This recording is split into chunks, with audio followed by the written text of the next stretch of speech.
On se réveille tous les matins à 4 heures pour venir mettre notre seau en rang afin d'avoir de l'eau pour les besoins de la famille.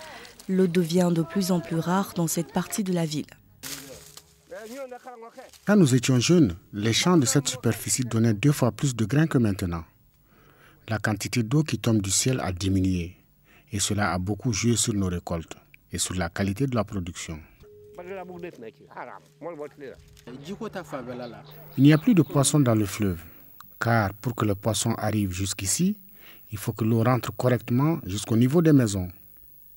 Cela était le cas quand nous étions jeunes, mais malheureusement, cela n'arrive plus maintenant.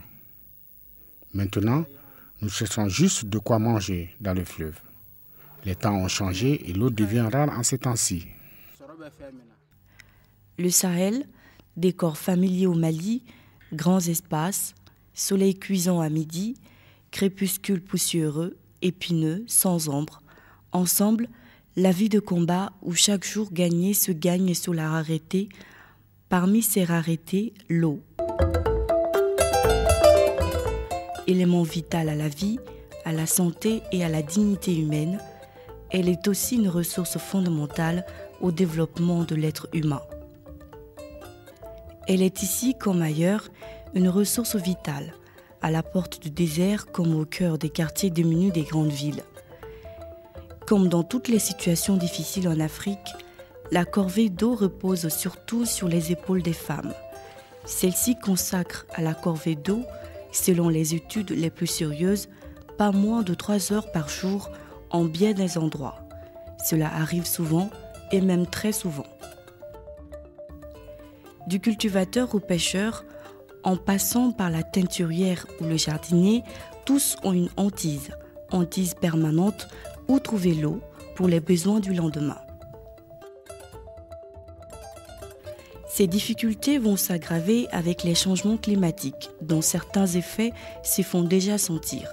Les populations vont ressentir les effets des changements climatiques essentiellement par l'intermédiaire du cycle de l'eau.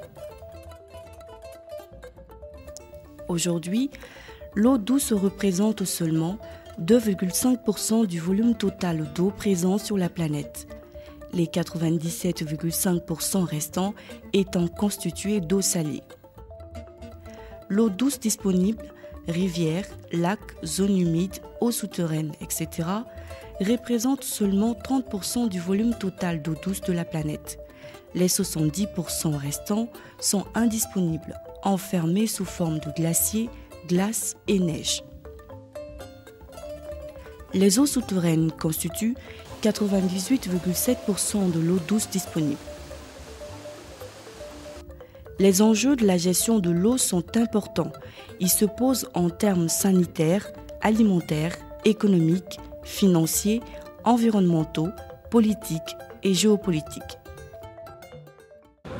On a de moins en moins de ressources en eau douce. Le deuxième problème, nous sommes confrontés à l'augmentation progressive de la population et donc des besoins en eau. Il y a d'une part la ressource qui diminue, elle est limitée, d'autre part les besoins augmentent. Donc on est obligé de trouver une approche de gestion de cette ressource, de partage de cette ressource, de manière que l'ensemble des usages et l'ensemble des usagers puissent trouver leur compte et qu'on puisse éviter les conflits ou les gérer au besoin et surtout qu'on puisse avoir de la provision pour les générations à venir.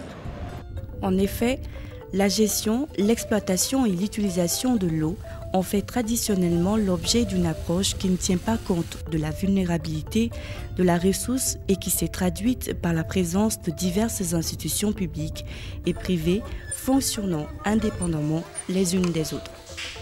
Pour corriger les insuffisances de cette gouvernance, le gouvernement du Mali a défini les nouvelles orientations de sa politique de l'eau en adoptant l'approche de la gestion intégrée des ressources en eau qui vise la satisfaction des besoins des générations actuelles et futures et la nécessité d'assurer la durabilité de la ressource et de l'environnement qui y est associé. Aujourd'hui, on est unanime pour dire que la question du changement climatique est étroitement liée à la gestion de l'eau, d'où la nécessité pour nous de nous adapter face à ce défi du réchauffement climatique, car les conséquences du changement, nous les vivons déjà. Il est établi que depuis les années 70, nous observons une baisse continue des apports de nos cours d'eau. Et cette baisse, elle se chiffre autour de 30 à 50%. Donc, c'est-à-dire que nous sommes vraiment dans une phase de baisse des apports de nos cours d'eau et cela est également valable pour les nappes souterraines. Le défi à relever reste celui de l'adaptation aux effets du changement climatique par les populations, particulièrement celles des pays au sud du Sahara. Les changements climatiques ont un impact sensible sur le cycle de l'eau, dont les conséquences seront des sécheresses et des inondations plus fréquentes et ou plus accentuées. Il est important de noter qu'il sera difficile, voire impossible, de s'adapter aux effets des changements climatiques sans une meilleure gestion des ressources en eau. L'eau, c'est la vie pour nous. Et donc, s'il y a une atteinte à la qualité et la quantité de l'eau, je dirais que c'est une atteinte à notre existence, à notre vie. Commençons par changer notre mentalité. Les années où il y avait des bonnes saisons de pluie, etc., c'est-à-dire les années avant 1971, je crois que c'est révolu. Nous sommes installés maintenant dans un cycle où il y a moins de pluie. Nous sommes obligés de nous adapter parce que nous n'avons pas le moyen de changer. Toutes les mesures que nous sommes en train de prendre, les petits ouvrages qu'on construit, les grands barrages que nous construisons, les variétés adaptées que nous adoptons, que nous sommes en train de vulgariser, les techniques de conservation des terres et des sols, c'est des mesures d'adaptation. Mais c'est en même temps des mesures qui nous permettent d'atténuer l'impact du changement. Une bonne gestion des ressources en eau est un élément fondamental pour l'adaptation aux effets du changement climatique. Pour réussir cela, il faut une volonté politique affirmée. Je crois que le partenariat est vraiment un organe fondamental qui, au-delà même du plan national, intègre toute la préoccupation au niveau sous-régional et au niveau mondial pour que la ressource en eau, qui est une ressource partagée, puisse être au mieux utilisée à tous les niveaux.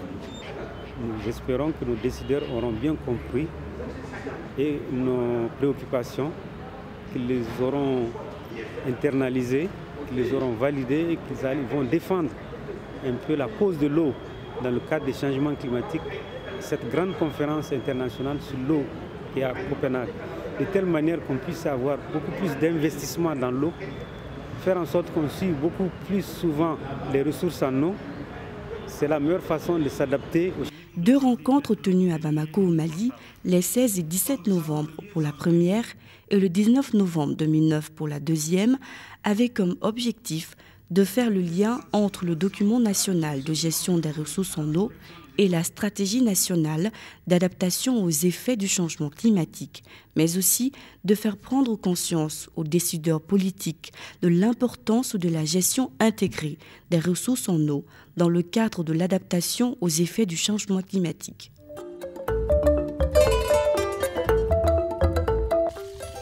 Heureusement, le manque d'eau n'est pas une fatalité et certaines parties du Mali voient leur sort amélioré.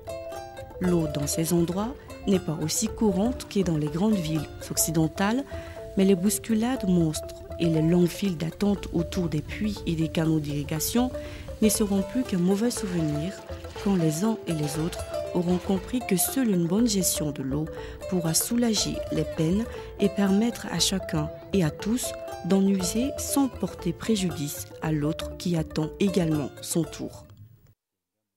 Aujourd'hui, avec l'implication de tous les producteurs, l'eau est gérée de façon équitable et chacun peut irriguer convenablement son champ sans inquiétude, car nous travaillons ensemble pour satisfaire nos besoins en eau. L'eau est bonne. Par la grâce de Dieu, nous avons pu trouver une solution à notre problème d'eau et chacun peut dormir tranquille maintenant sans se soucier de la corvée d'eau. Nous avions auparavant plutôt un problème de gestion de l'eau et heureusement, nous l'avons compris.